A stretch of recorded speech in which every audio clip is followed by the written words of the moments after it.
Assalamualaikum warahmatullahi wabarakatuh.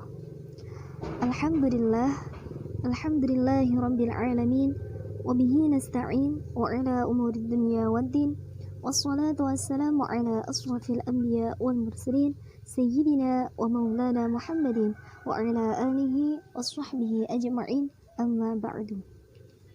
Perkenalkan, kami dari kelompok 2 akan mempresentasikan tentang isi makalah kami yang berjudul deskripsi budaya Islam dan Jawa.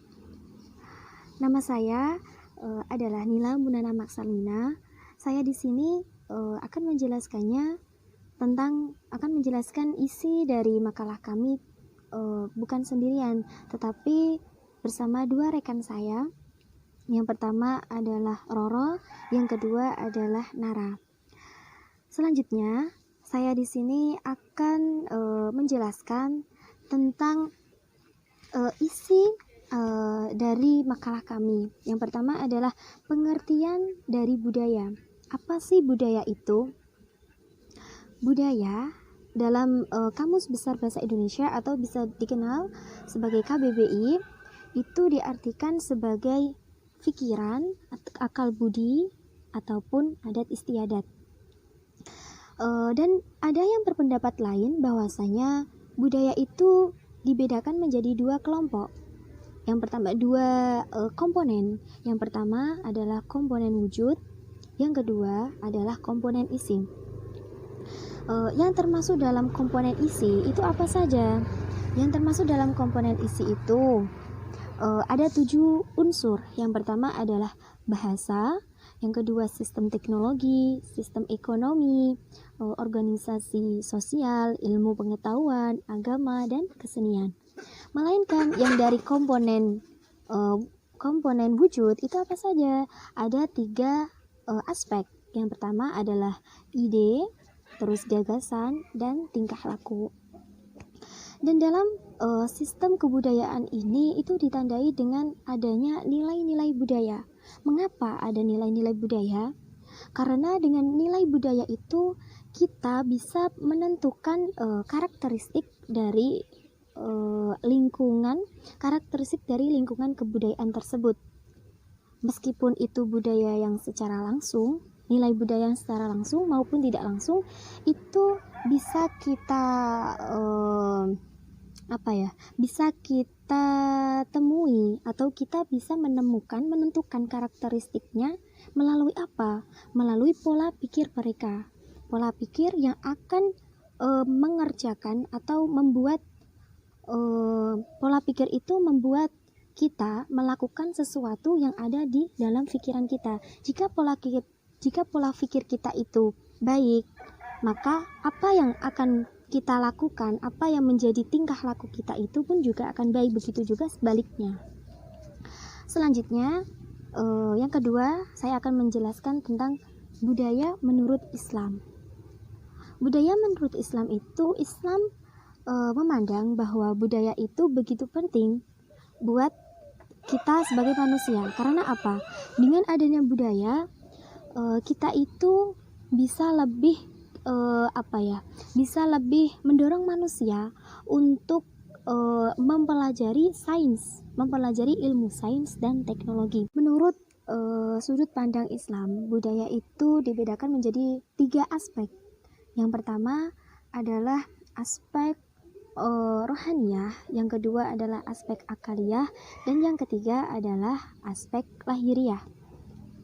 Dan dalam peradaban Islam ini kita pasti menemukan bahwasanya perkembangan dalam Islam ini pernah mengalami kemajuan, bahkan mengalami perkembangan yang pesat. Itu terjadi dikarenakan apa? Dikarenakan bukan karena adanya gedung yang luas, adanya ilmuwan-ilmuwan yang terkenal, bahkan adanya sains atau teknologi yang melejit. Itu bukan dikarenakan itu, melainkan dikarenakan karena adanya hukum-hukum dan aturan Allah yang dijalankan dengan sebaik-baiknya. Itu yang menjadi penyebab terjadinya kebudayaan Islam itu menjadi berkembang lebih pesat. Jadi kita sebagai penerus agama dan penerus bangsa, kita harus bisa menaati, bahkan menjalankan aturan-aturan Allah itu dengan sebaik-baiknya, sehingga nanti kedepannya kebudayaan dan peradaban dalam Islam ini bisa berkembang lebih pesat lagi. Dan inti dari semua ini adalah hubungan antara budaya dengan Islam itu adalah hubungan yang selarasnya, karena dengan adanya Islam itu menjadi memperkuat adanya kebudayaan itu sendiri. Seperti sabda Nabi yang artinya sebaik-baik manusia adalah mereka yang di kurunku, dan mereka yang mengiringi kurunku, dan mereka yang mengiringi kurun itu. Selanjutnya ialah fase-fase perkembangan budaya Jawa. Dalam fase-fase perkembangan budaya Jawa sendiri dibagi menjadi 3, yaitu yang pertama kebudayaan Jawa pra-Hindu-Buddha, yang kedua ialah kebudayaan Jawa masa Hindu-Buddha, dan yang ketiga ialah kebudayaan Jawa masa kerajaan Islam. Selanjutnya untuk kebudayaan Jawa pra-Hindu-Buddha sendiri, data mengenai perkembangan budaya Jawa masa pra-Hindu-Buddha sangatlah terbatas. Namun, ciri yang menonjol dari struktur masyarakat yang ada pada waktu itu adalah didasarkan pada aturan-aturan hukum adat serta sistem religinya, yaitu anisme dinamisme yang merupakan inti kebudayaan dan mewarnai seluruh aktivitas kehidupan masyarakat. Hukum adat sebagai norma yang mengikat kehidupan mereka begitu kuat sehingga masyarakatnya bersifat statis dan konservatif. Ciri lain masyarakat Indonesia lama adalah kuatnya ikatan solidaritas sosial dan hubungan pertalian darah. Dalam masyarakat Jawa, pendewaan dan pemitosan terhadap ruh nenek moyang melahirkan penyembahan ruh nenek moyang atau biasa yang disebut dengan ancestor worship, yang pada akhirnya melahirkan hukum adat dan relasi-relasi pendukungnya. Dengan upacara-upacara keselamatan, ruh nenek moyang menjadi bentuk dewa pelindung bagi keluarga yang masih hidup. Seni pewayangan dan gamelan dijadikan sebagai sarana upacara ritual keagamaan untuk mendatangkan ruh nenek moyang. Dalam tradisi ritual ini, fungsi ruh nenek moyang dianggap sebagai pengomong dan pelindung keluarga yang masih hidup. Dalam melakukan wayang, ruh nenek moyang dipersonifikasikan sebagai dalam bentuk punokawan. Agama asli mereka adalah apa yang oleh antropolog disebut dengan religion magic, dan merupakan sistem budaya yang mengakar kuat dalam masyarakat Indonesia, khususnya masyarakat Jawa. Keberadaan ruh dan kekuatan-kekuatan gaib dipandang sebagai Tuhan yang dapat menolong ataupun sebaliknya dapat mencelakakan. Oleh karena itu, W. Robertson Smith menyatakan bahwa upacara religi yang biasanya dilakukan masyarakat pada waktu itu berfungsi sebagai motivasi. Yang dimaksud tidak hanya untuk berbakti kepada dewa ataupun untuk mencari kepuasan batiniah yang bersifat individual saja, tetapi juga karena mereka menganggap melaksanakan upacara agama adalah bagian dari kewajiban sosial. Itu kebudayaan Jawa pra-Hindu-Buddha. Kemudian masuk yang kedua ialah kebudayaan atau fase kebudayaan Jawa masa Hindu-Buddha. Salah satu hal yang patut dicatat dalam proses perkembangan budaya Jawa pada fase ini adalah adanya pengaruh yang kuat dari budaya India atau Hindu-Buddha. Pengaruh Hindu-Buddha dalam masyarakat Jawa bersifat ekspansif, sedangkan budaya Jawa menerima pengaruh dan menyerap unsur-unsur Hinduisme, Buddhisme setelah melalui proses akulturasi, tidak saja berpengaruh pada sistem budaya, tetapi juga berpengaruh terhadap sistem agama.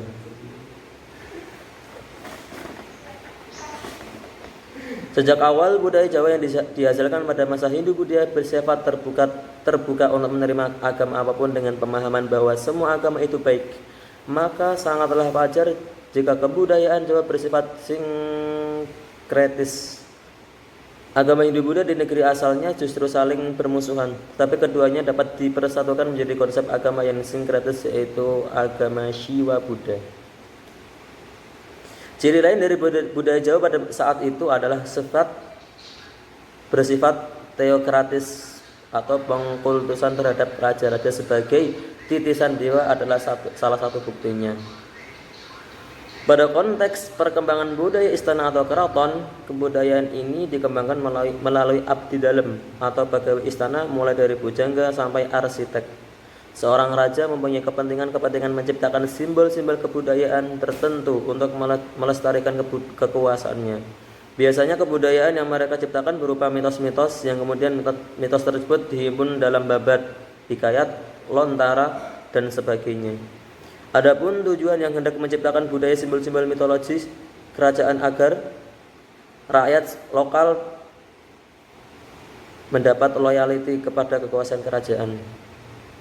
Itulah fase kebudayaan Jawa masa Hindu-Buddha. Kemudian yang ketiga yaitu fase kebudayaan Jawa masa kerajaan Islam. Telah menjadi kesepakatan di kalangan ahli sejarah bahwa Islam di Indonesia disebarkan oleh para saudagar dari bangsa Gujarat dan Bengali. Akan tetapi tidak diragukan pula bahwa orang-orang Arab juga mengambil bagian penting dalam proses pengislaman bumi Nusantara ini. Orang-orang Arab telah membuat pemukiman di berbagai daerah pantai di India dan berangsur-angsur menjadi pusat penyebaran Islam. Kemudian para pedagang tersebut merantau ke bumi Nusantara ini dengan peran ganda. Di samping mereka berdagang, mereka juga mubalik. Menurut Babat Tanah Jawi, penyebaran agama Islam di Jawa dilakukan oleh Wali Songo. Para wali masing-masing mempunyai pesantren sebagai tempat para santri untuk belajar agama Islam. Perkembangan Islam di luar Jawa relatif lebih cepat penyebarannya karena tidak banyak berhadapan dengan budaya-budaya lain kecuali budaya Hindu-Buddha. Sedangkan di Jawa, Islam menghadapi suasana yang kompleks dan halus yang dipertahankan oleh para penguasa atau raja. Ketiga, interaksi Islam dan budaya. Interaksi adalah hubungan sosial yang saling memengaruhi atau memiliki efek. Dakwah Islam dilihat dari interaksinya dengan lingkungan sosial budaya setempat. Berkembang dua pendekatan, yaitu pendekatan yang non-kompromis dan pendekatan yang kompromis. Pendekatan yang non-kompromis adalah dakwah Islam yang mempertahankan identitas agamanya serta tidak mau menerima budaya dari luar kecuali budaya tersebut seirama dengan ajaran Islam. Sedangkan pendekatan yang kompromis adalah suatu pendekatan yang berusaha menciptakan suasana damai penuh toleransi serta sedia hidup berdampingan dengan agama dan tradisi lain yang berbeda tanpa mengorbankan agama dan tradisi agama masing-masing. Keempat, bentuk-bentuk akulturasi Islam dengan budaya Jawa. Akulturasi adalah suatu perubahan budaya yang terjadi akibat interaksi dua budaya, di mana pengaruh suatu budaya tersebut masuk dan diterima oleh budaya lain, namun tanpa menyebabkan hilangnya jati diri atau ciri khas budaya yang sebelumnya ada. Di Indonesia, akulturasi dapat terlihat pada akulturasi atau pencampuran budaya yang terdapat pada Masjid Demak. Ada pada bentuk arsitekturnya yang memadukan antara budaya Islam dengan budaya Jawa. Demikian pula ketika agama Islam menyebarkan agama di Indonesia, istilah bahasa Arab pun masuk ke dalam bahasa-bahasa di Indonesia seperti fikir, adil, dan iman.